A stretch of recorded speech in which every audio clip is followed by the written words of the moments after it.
investigating agency যিটো যাক নিয়া বুলি কয় তাৰে ডেপুটি সুপাৰিনটেণ্ডেণ্ট অফ পুলিচ আছিলে আৰু এডভোকেট হয় তেখেতে আৰু কোকৰাঝাৰ লোকসভা সমষ্টিত আম আদমি পাৰ্টিৰ তেখেতে ইনচাৰ্জ আছিলে আৰু কেণ্ডিডেট আছিলে গতিকে অভয় নাৰ্জাৰী ডাঙৰীয়াক আমি উষ্মভাৱে আমি আদৰণি জনাইছোঁ আৰু BPF দলে তেখেতক আমি পাই অতি আনন্দিত হৈছোঁ আৰু তেখেতক আমি BPF দলৰ পৰা ধন্যবাদ জ্ঞাপন কৰিছোঁ ইয়াৰ কাৰণে এটা ডাঙৰ ক্লেপ দিয়াৰ কাৰণে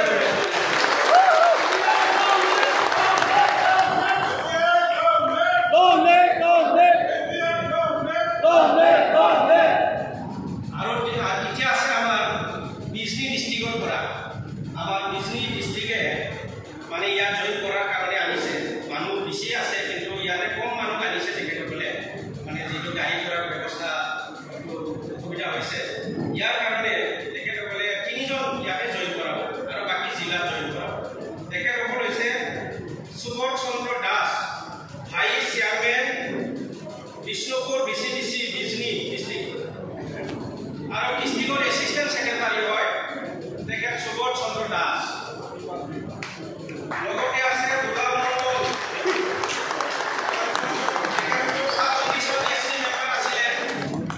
ৰবি মণ্ডল আছে পৰিবাৰী প্ৰাইমাৰী মেম্বাৰ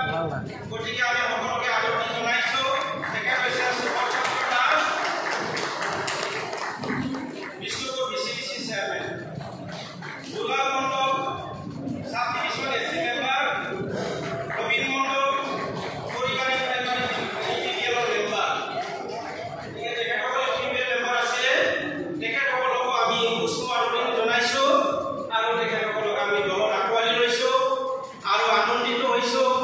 আৰু তেখেতসকলক ধন্যবাদ জ্ঞাপন কৰিছোঁ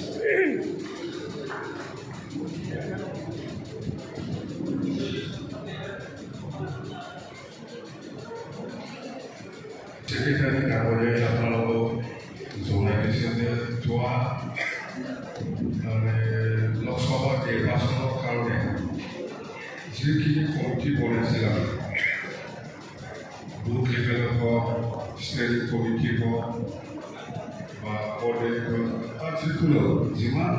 আমাৰ কমিটি বনোৱা হৈছিল সেই কমিটিবিলাক আজি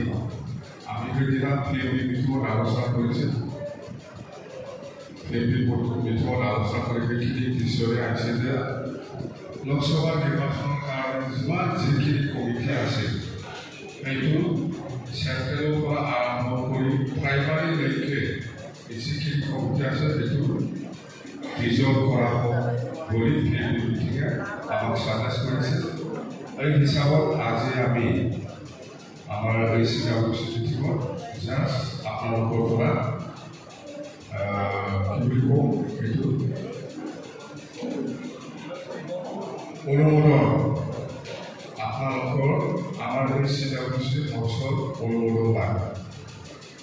এই কমিটিবিলাক আৰু লাগে নেকি আপোনালোকক দৰকাৰ নাই না তাৰমানে যিখিনি কমিটি বনাইছে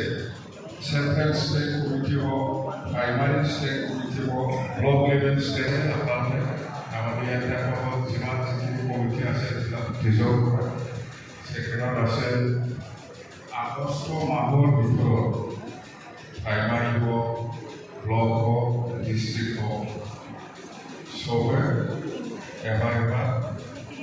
কনফাৰেঞ্চ কৰি পেলাই একদিনীয়া কনফাৰেঞ্চ হওক দুদিনীয়া হওক কৰি পেলাই বডিটো ৰিচাৰ্চল কৰি ল'ব লাগে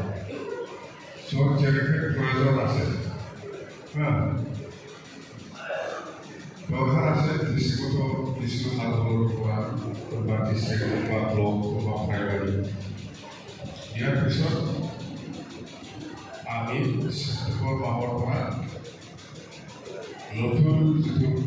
কমিটি হ'ব প্ৰাইমাৰী হওক ব্লক হওক ডিষ্ট্ৰিক্ট হওক ইহঁতক যাতে আমি চাব লাগিব কম